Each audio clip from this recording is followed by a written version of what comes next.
Breaking update, and a day after CISF bus carrying security personnel was targeted by terrorists in Jammu, a fresh CCTV footage has emerged. The visuals on your screen show terrorists throwing grenade and firing at the CISF personnel.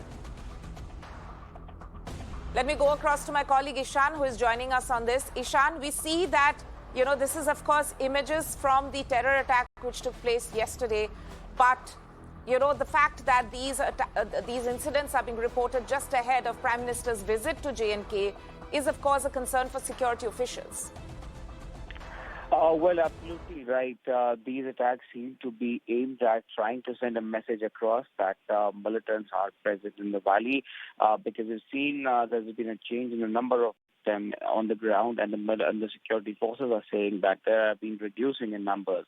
So this is very well could be a messaging from the militants, and we have seen that in yesterday's attack, how the CCTV footage shows that there are, grenades being hurled at that particular bus, which was carrying CISF men. And then you can also see that there was firing done on that particular bus, which was carrying CISF men. Pardon. Now, it's very, it's been very dramatic, given the fact that, grenades were hurled at it, firing was done on it. And then later on, a tight cordon was laid in which both of these militants were killed. But one must also not forget that there was another incident yesterday evening in which two non-locals from West Bengal, Anik and, another guy called Islam, they were shot at in Srinagar outskirts. So there are incidents which are mounting, militants trying to show their presence ahead of Prime Minister's visit. And, that's why there has been alertness of security, not just in Srinagar city, but in other parts of Kashmir Valley.